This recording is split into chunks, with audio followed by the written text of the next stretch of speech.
quickly join him in the National Assembly.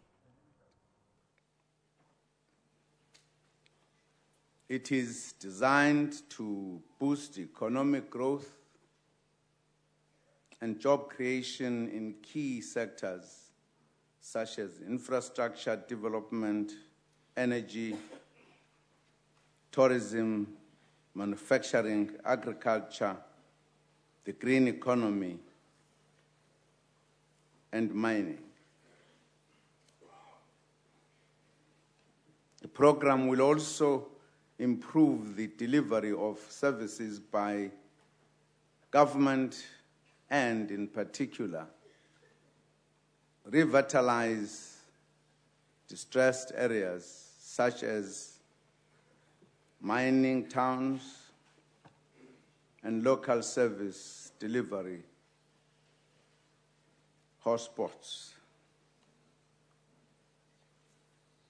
It is also designed to strengthen partnerships between government and the people, as well as government and all sectors, including business and labor, in taking forward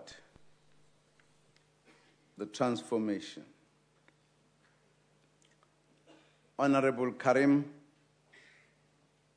and Honorable Davis explained eloquently what we mean by radical social economic transformation, and economic transformation in particular.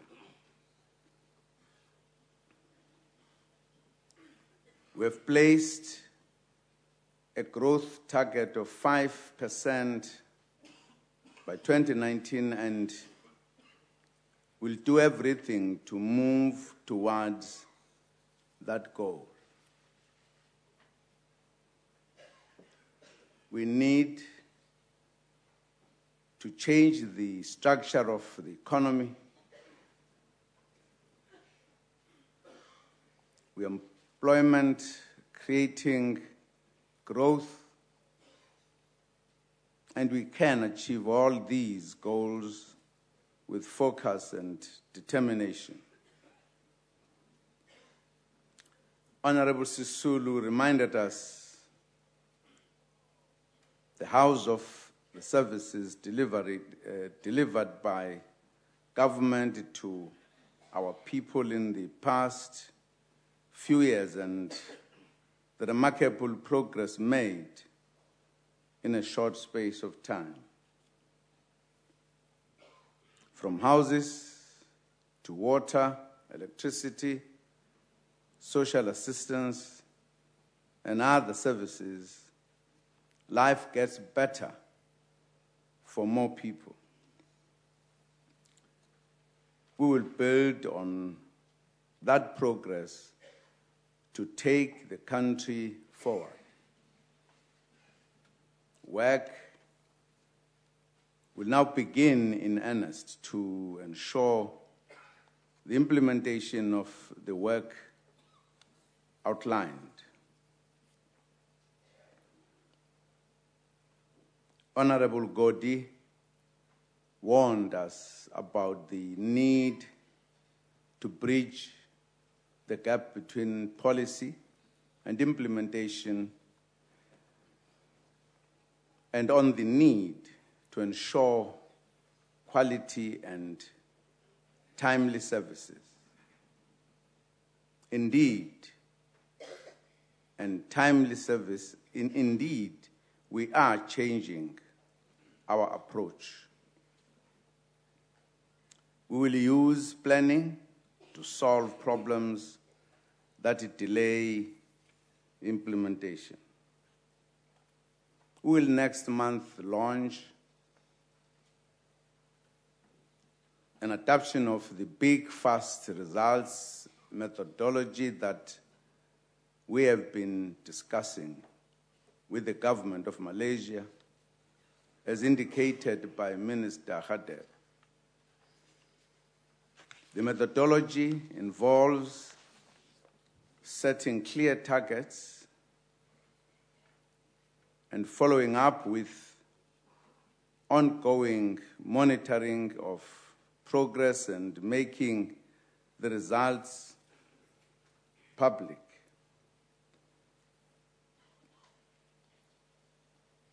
Using this implementation methodology, the government of Malaysia was able to register impressive results within a short period of time. In South Africa, we have renamed the Malaysian approach Operation Pakisa to emphasize its critical role in fast-tracking delivery on the priorities included in the National Development Plan 2030.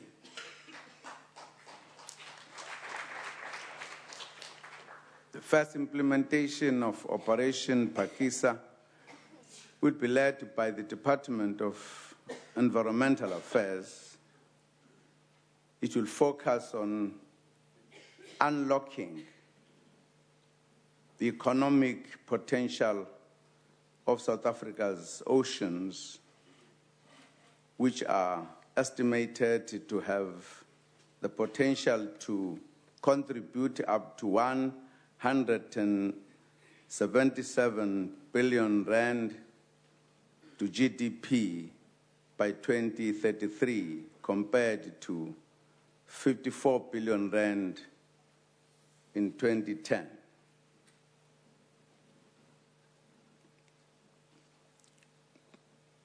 We will also pilot this methodology to improve service delivery in our clinics nationwide, promoting Minister Motsoaledi's Ideal Clinic initiative.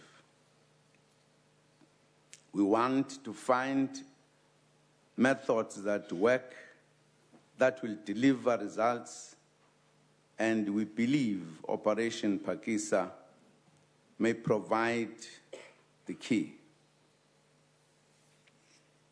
Honorable members, while the economy will take center stage in the next 5 years, we will also invest our energies and resources in improving the performance of the state and, in particular, the public service. We want government to deliver services faster and more efficiently. More importantly, we want members of the public seeking services to be treated with respect, patience, understanding, and courtesy.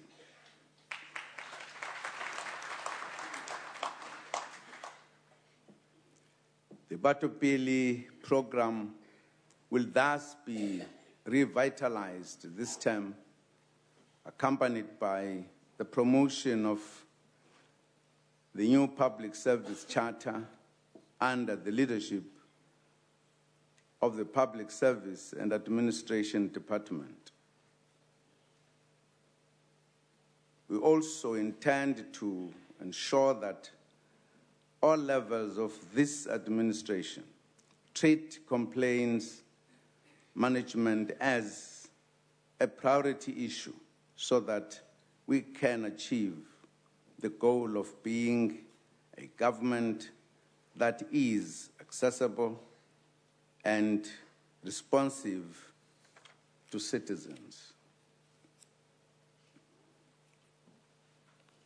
When I introduced the presidential hotline in September 2009, my intention was to contribute to a more accessible and responsive government.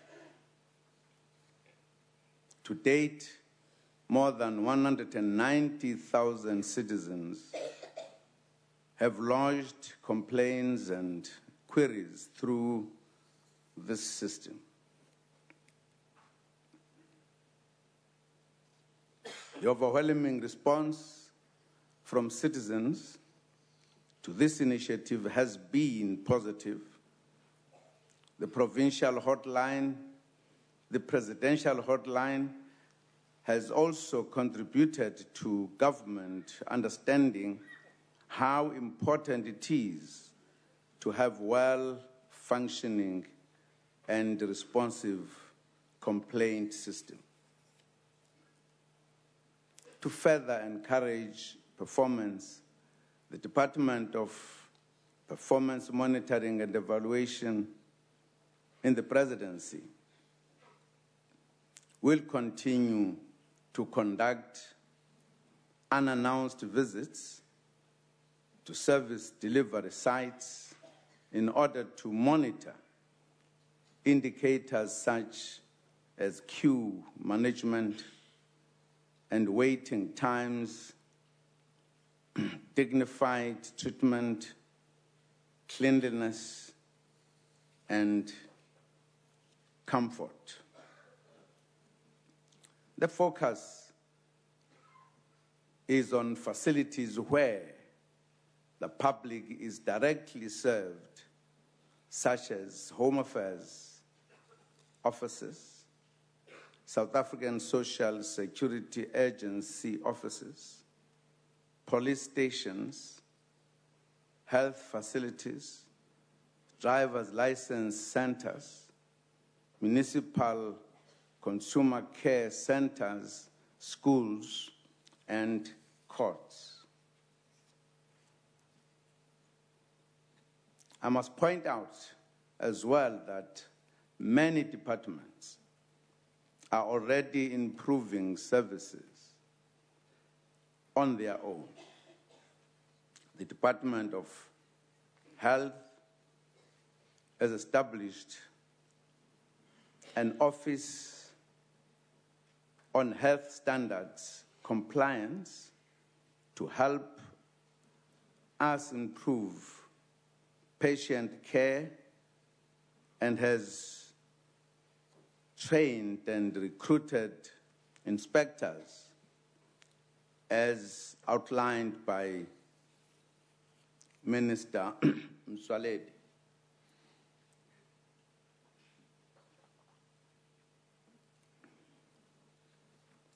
The Department of Social Development runs its own integrated service delivery monitoring initiative, Project Mikonzo, as outlined by Minister Dlamini. Communities provide feedback on the services raised. During this term, all departments will mainstream public outreach programs to enable the public to raise their concerns and suggestions directly with government. Indeed, government is improving the way it delivers services. A new culture of accountability and seeking to do better is coming into being. While a lot of good work is being done by public servants, some improvements are needed. Management practices have to improve further. There is a need to enhance skills development in areas such as financial management. Shortcomings become glaring each time the Auditor General releases his annual report. We agree with honorable members that part of improving the performance of the state is to get government to pay small businesses and other suppliers promptly within 30 days.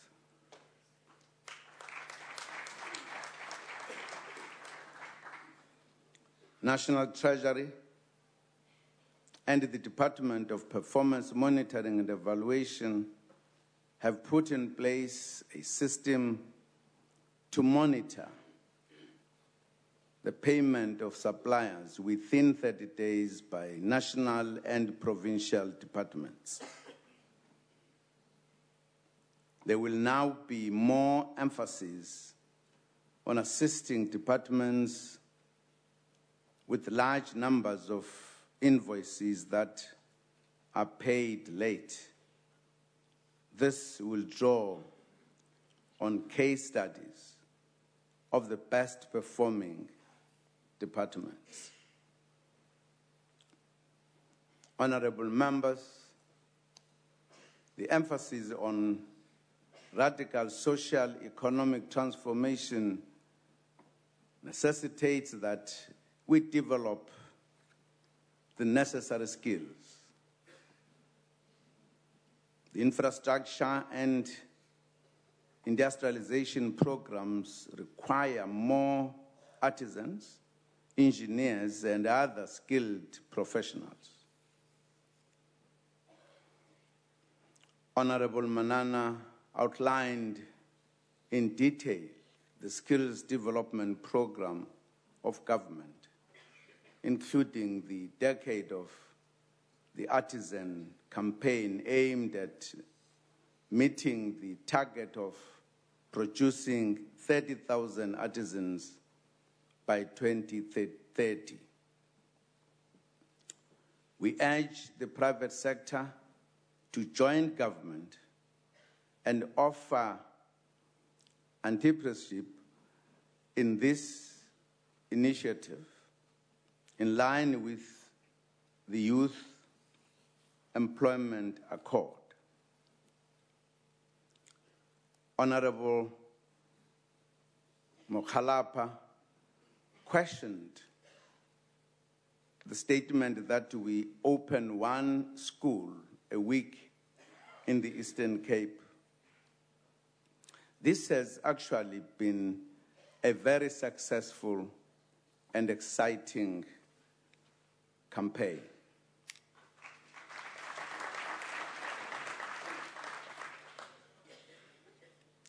The state-of-the-art schools are built as part of the Accelerated Schools Infrastructure Development Initiative, a national program that addresses infrastructure backlogs in the country, especially the inappropriate, unsafe, and mud schools. The program includes the provision of basic services to schools where there are none, such as the provision of water, sanitation, and electricity. The first phase of the program targeted the building of 49 schools. As at 15 November 2013, 40 schools had been completed.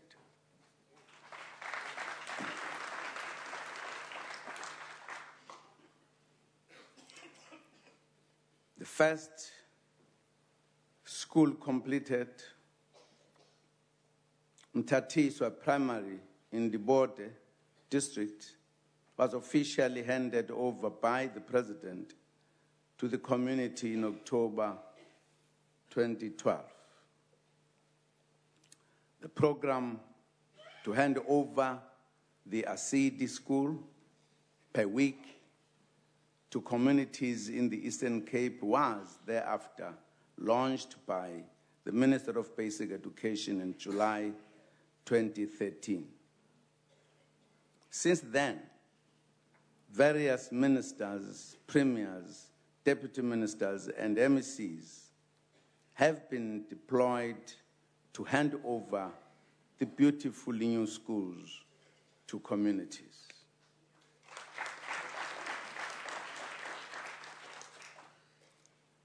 2 schools have also been completed in the Western Cape, while 12 remaining ones are at various stages of construction in the province. The program is going very well indeed. The program will continue until the end of this year. We appreciate the concern raised by honorable members about poor performance in mathematics and science in some schools. The Department of Basic Education has identified just under 100 schools that do not offer mathematics in grade 12. And we are working with provinces to ensure that all schools offer mathematics as a subject. All posts for mathematics, science, and accounting teachers and subject advisors will be filled as a matter of urgency in all provinces. Government will also invest in science and technology training and research development. From 2015, the Department of Science and Technology will invest an additional 400 million rand per annum to support postgraduate students in fields related to science, technology, and innovation.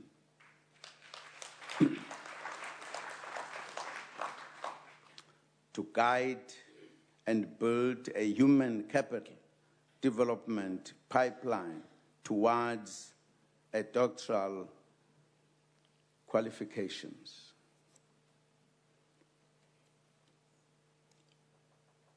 The department has also established centers of excellence in the universities of Witwatersrand, Pretoria, Johannesburg, Stellenbosch, KwaZulu-Natal.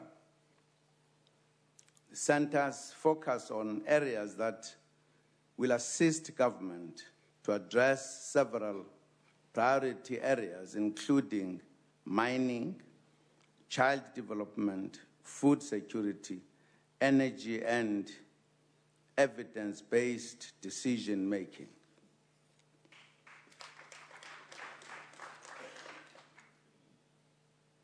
The new centers will also increase the number of world-class researchers and attract and retain research excellence.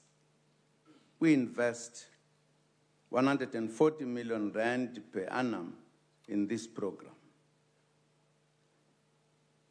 Honorable Vadam, your concern about education is noted, especially the call for more teachers to be trained per year. Government's Funza Lushaga bursary scheme enrolls students each year. Indeed, we need more teachers, especially for the foundation phase. The same applies to social work as a career. We provide a social work bursary and need to attract more students each year to this field, given the social challenges in our communities. Honorable Kubai Siyabonga ngokukhumbuza kwakho intsha ukuthi kufanele ibuye isukume izenzele izinto ingathembeli kuhulumeni kuphela. Maningi amathuba okwenza impilo ibe ngcono manje eNingizimu Afrika.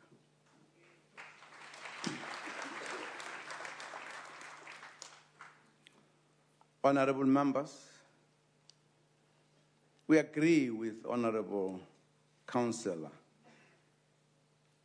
Nawa, the Deputy Chairperson of the South African Association, that democratic local government has made a significant contribution in the expansion of social infrastructure and services to poor households and to development generally in the country. Indeed, looking back over the past 14 years, it is clear that we have made tremendous strides in addressing access to basic services such as water, energy, waste, sanitation, transport, and human settlements at a local government level. We have a good story to tell.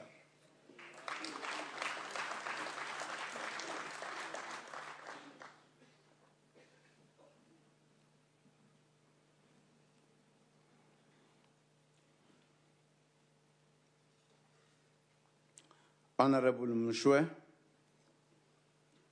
you raised concern that we may be throwing money at municipalities and not providing more solutions.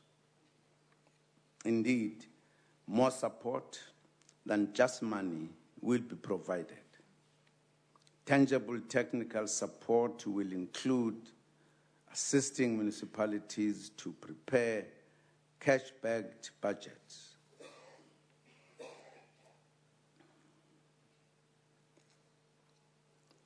The municipalities will also be assisted with revenue collection strategies and to improve government through the establishment of functional accountability and oversight structures and systems, such as the municipal public accounts committees and audit committees. The fundamental purpose of the support will be to ensure that all municipalities are able to provide simple services such as providing lights and water, cutting grass, ensure functioning street and traffic lights, consistent refuge removal, and credible billing for services.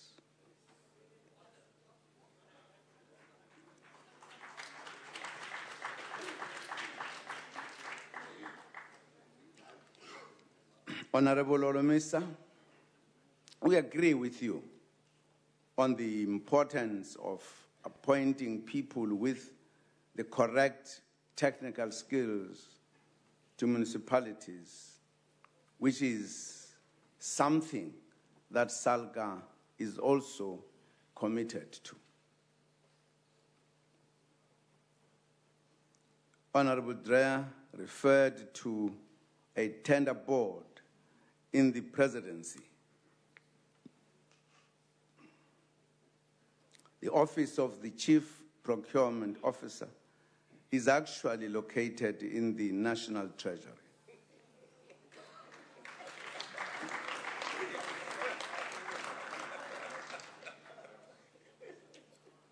We look forward to the results of the piloted procurement of furniture for schools in the Eastern Cape in August, We will draw lessons from that exercise to be used in improving centralized procurement.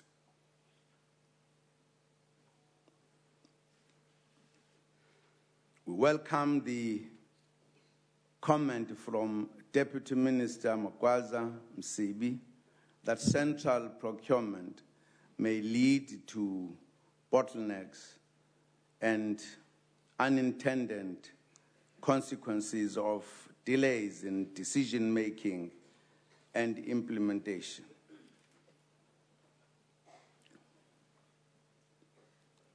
We'll be alive to all these possible consequences as we pilot the plan.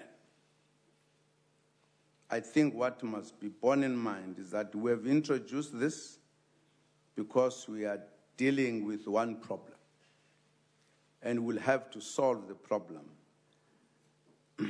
in the meantime.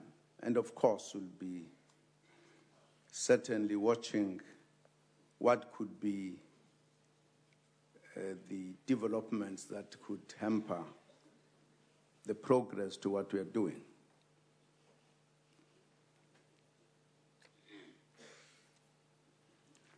Honorable Jordan reminded us of the need to find African solution to our problems and the need to combat forces that can compromise African independence in the continent.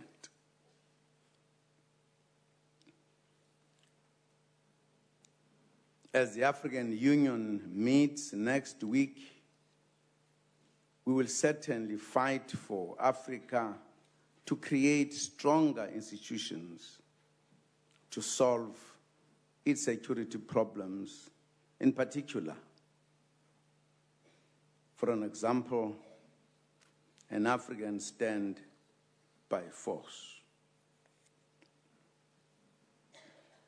There is a need to strengthen the continental peace and security architecture and to redefine the instruments that deal with unconstitutional changes of government and discourage illegitimate rebellions. Thus, we need to treat with urgency the need to establish the African standby force for rapid deployment in crisis areas without delay. The African standby force, as a vital mechanism of conflict prevention, was initiated, planned to be operationalized by 2008 and was deferred to 2013 and further to 2015. The need for an intervention brigade has become more crucial in light of the situations of instability in some parts of our continent. Honorable members, on the emotive land question, the situation, as we have stated before, calls for cooperation among those who must obtain land and those who must release land. As we have been reminded by the Chief Whip of the majority party, Honorable Sizani, we need this cooperation as we speed up land reform.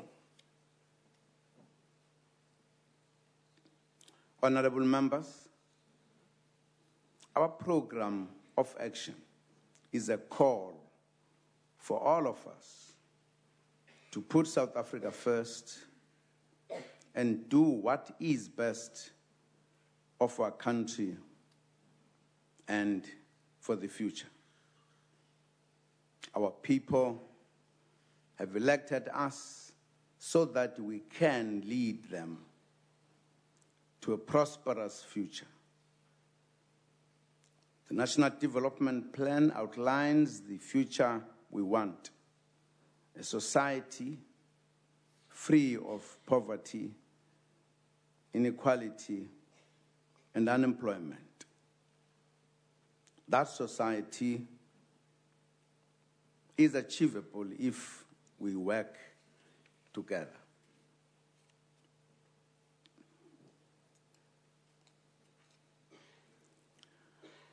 Honorable members, one of our primary focus areas in the next 5 years should be sports development. Our country needs to be able to compete with other nations on the sports field.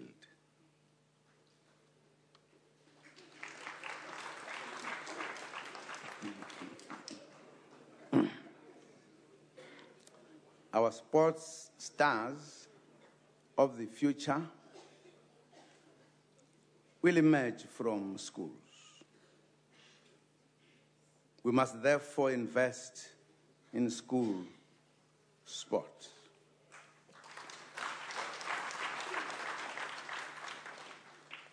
I wish that the Minister of Sports and Recreation has been watching what is happening in Brazil.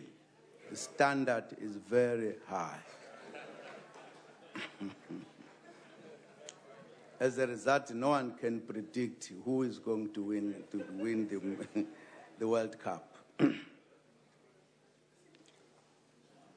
This intervention requires the provision and maintenance of adequate sports facilities in our schools and residential areas.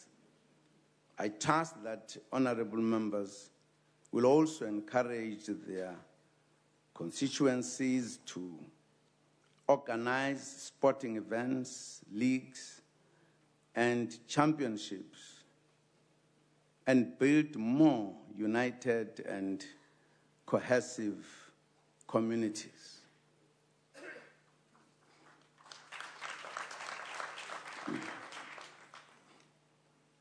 I'm sure the Minister of Sports and Recreation could also think about provincial competitions as an incentive.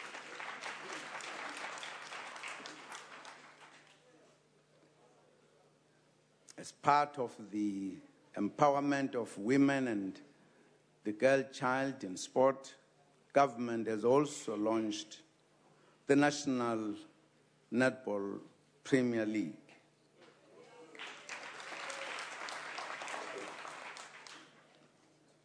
We urge all to support the development of netball and all sports played by women.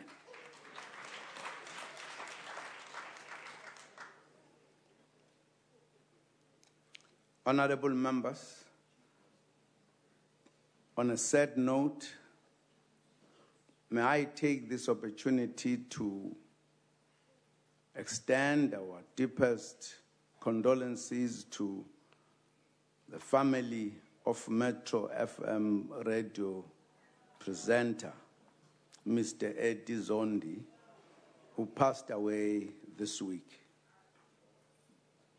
He has contributed immensely to the entertainment sector in our country, especially radio broadcasting, and had earned a special place in the hearts of thousands of radio listeners.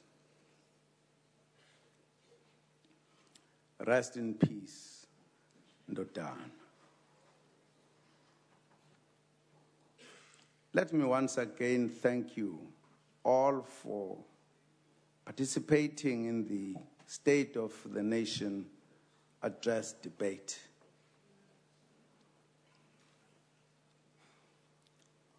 but I will be missing an important point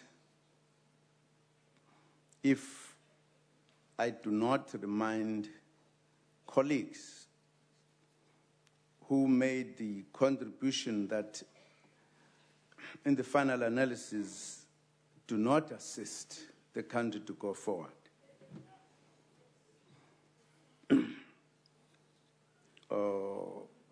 Some honorable members, at times as they walk to the podium, you can actually tell what they are going to say, because they've been saying it all the time.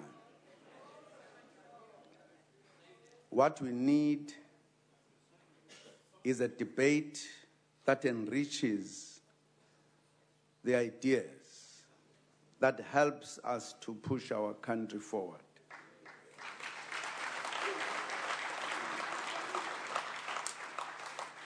I've often said that I will highly respect the opposition that is constructive, because it is about our country. We all want a successful South Africa.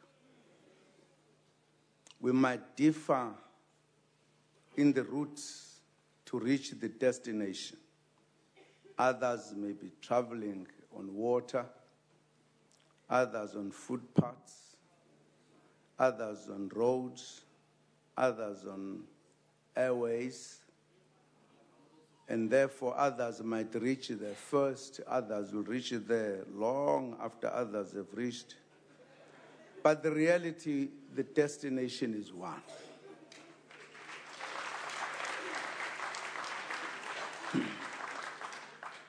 I always take the debate, particularly of the SONA, as an important debate for political parties to demonstrate their thinking, their ideas, their love of the country, so that as they continue to debate, the ordinary people, the voters, see something in them, so that they continue voting for them. The evidence of the decline, very dramatical in other parties, I think it indicates that they don't take their voters seriously.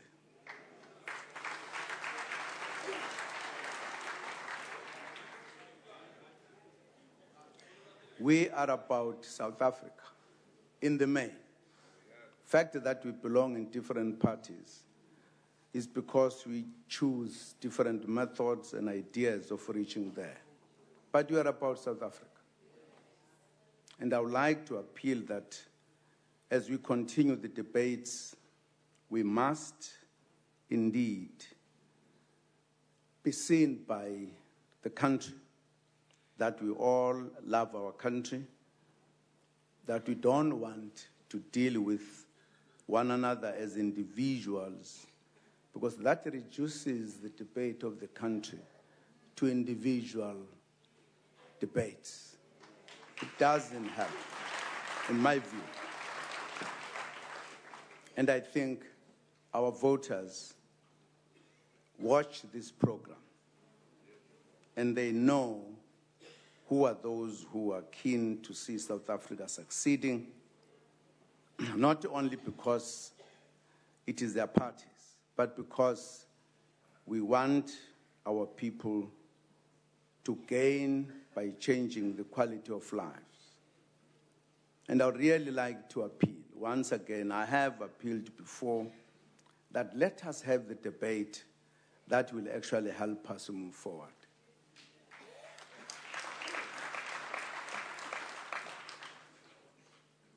I thank the presiding officers as well, indulging us when we requested a change in the date for the SONA. Thank you very much for your understanding. We are also grateful to the presiding officers for making this the first State of the Nation address debate in which both houses of Parliament participated.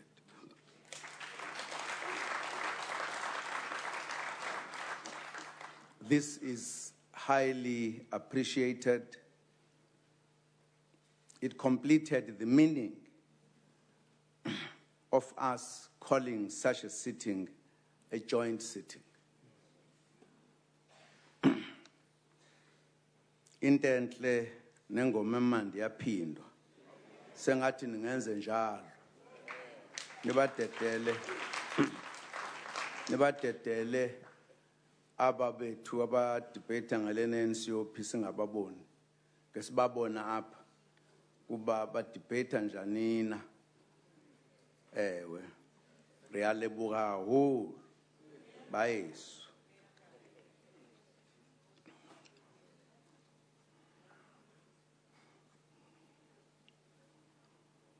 Having members of the National Council of Provinces has certainly enriched the debate and has given meaning to the fact that the State of the Nation address takes place during the joint sitting of Parliament. I'm emphasizing this because, to me, it enriches democratic practices. We certainly look forward to working with both houses as we implement this program of action. Together, let us move South Africa forward. I thank you.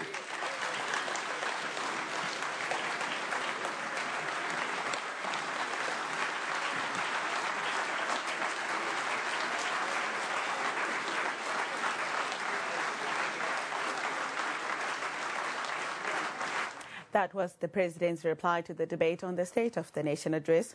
The two-day debate was characterized by acrimony, mudslinging and unparliamentary remarks by members of Parliament across the political divide. Both the Deputy Speaker of the National Assembly, Letshisa Tsenori, and the Chairperson of the National Council of Provinces, Thandi Modise, had to contain unruly and unparliamentary remarks made by MPs throughout the debate. At the end of the debate late last night, the Minister of Human Settlements, Lindiwe Sisulu, was ordered to withdraw her remarks in which she referred to the DA's parliamentary leader, Mose Maimane, as a hired native. The leader of the EFF, Julius Malema, was ordered to leave the House when he refused to withdraw a remark which he made during the debate, accusing the ANC government of killing mine workers at Marikana. EFF MPs then staged a walkout, shouting back at the chairperson. Let's pick up on the ruling of the chairperson of the National Council of Provinces. Honourable members, I indicated earlier this morning that I would come back to the House and make rulings on some of the points of orders which arose from the debate yesterday. I wish to take that opportunity now and start with the remarks made by the Honourable Malema. At the joint sitting of the 18th of June 2014, Honourable Member Khadebe raised a point of order against a statement made by Honourable Malema during his speech. The statement reads, they, referring to the mine workers, were striking for 12,500 rands when the ANC massacred 34 of them 2 years ago for doing so, close quotes. After a point of order was stated, Honourable Malema maintained his statement and reiterated, and I quote, the ANC government massacred the people in Marikana. Those police were representing the ANC government, close quote. Despite an attempt to call Honourable Malema's attention, he insisted that he was not going to withdraw. I indicated yesterday that I would make a ruling on this matter. Honourable members, having perused the Hansard,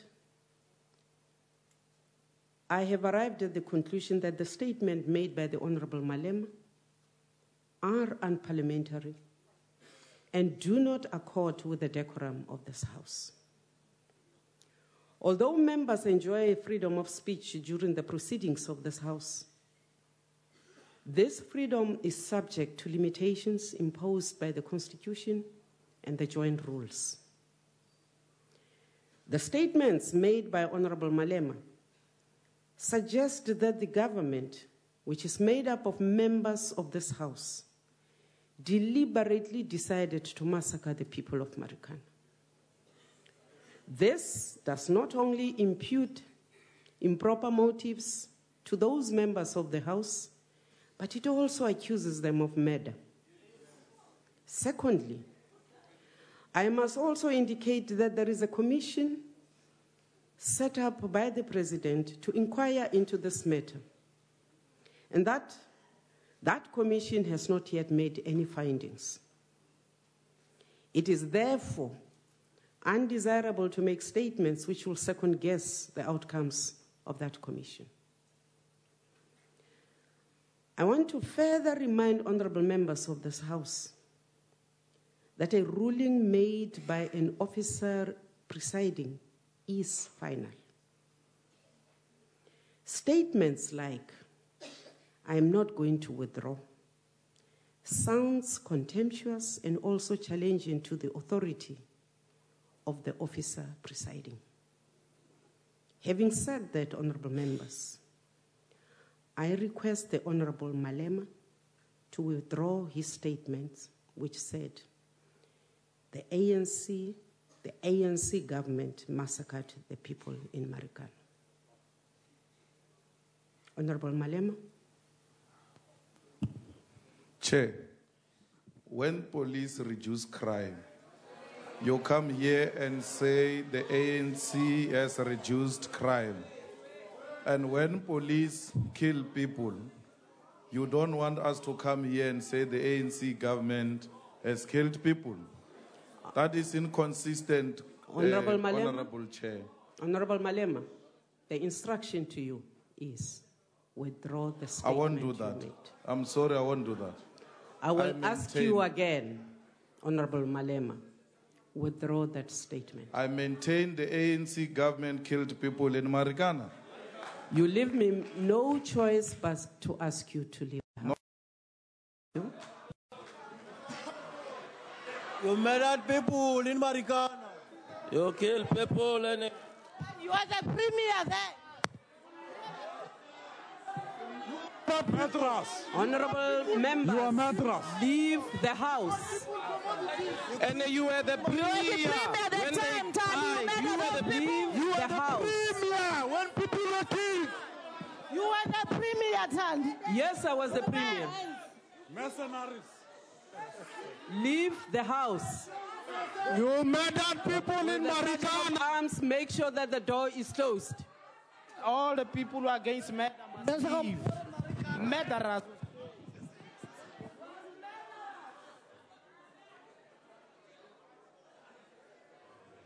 Julle is moordenaars, julle mense gaan moor in Marikana. Hey, leave the House, sir.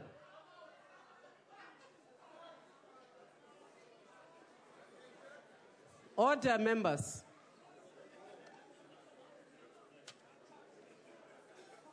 Honorable members, there was also your excitement, Whip. There was also... On a point of order, Chairperson. Yes, ma'am. Point House of order. Chairperson, my apologies, I really need to raise this order. In terms of the rules and in terms of the code of conduct, the members of EFF have really brought this House into disrepute. I would like to request that a proper process is put in place to investigate the conduct and therefore action be taken. Thank you. Honorable member, the rules and the joint rules do create the opportunity for us to do exactly as you recommend to the House. We shall do so. If I may proceed, there was another point of order which was also raised. And this relates to the statement made by the Minister of Human Settlements, in particular when she said, and I quote, "Now that the madam has found another hired native in the form of the Honorable Maimani, who shall forever be grateful to the ANC for having fought the struggle so that today a black man is such a sought-after commodity that he is handpicked to do the bidding of somebody else," close quote. Once again, I have perused the Hansard. In my view, there is nothing that is unparliamentary to a native being native. Hold your horses. Hold your horses and respect me. There is nothing unparliamentary about being referred to as a native. There is also nothing unparliamentary about a native that is hired by anybody. However, I must say that when you use these words separately, as I said, there is nothing untoward and nothing unparliamentary about them. If you, however, put these words together in one sentence,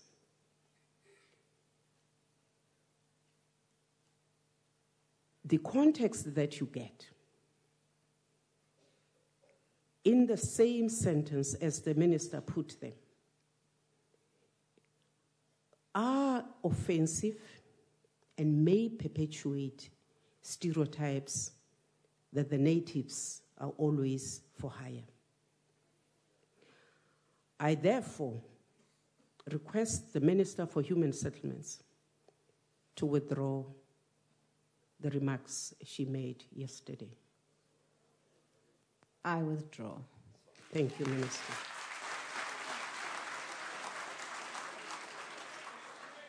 Order. The last point of order was made.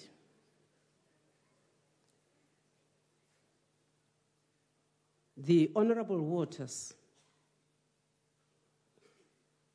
or the whip of the GA yesterday, made a point of order relating to the statement, again made by the Minister of Human Settlement. And the words were, "In this province," referring to the Western Cape, "there is a scam readily available day in, day out. Right now, we sit with a scam that has been covered up with the complicity of the media. Millions were spent by the city of Cape Town on a scam called World Design Capital. And what has happened here is that the judges were paid to judge in favor of the city of Cape Town. The honorable member who stood up to object stood up in terms of Rule 14 of the Joint Rules, which prohibits members from reflecting upon the competence or honor of the judges. The purpose, honorable members, of Rule 14 of the Joint Rules is to protect the integrity and the independence of the judiciary, and not individuals sitting as a procurement or a competition panel. In this case, the judges referred to on Joint Rule 14 refers to members of the judiciary. The judges that the minister referred to in her statement therefore does not refer to the members or the judges she was referring to. The point of order, therefore, stands dismissed, and I therefore find that the minister has said nothing unparliamentary.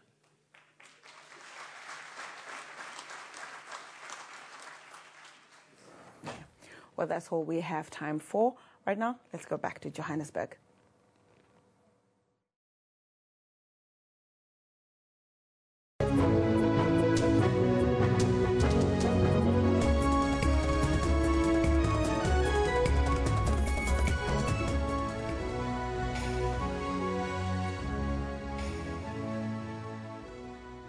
Thank you, Asanda, for bringing us that story.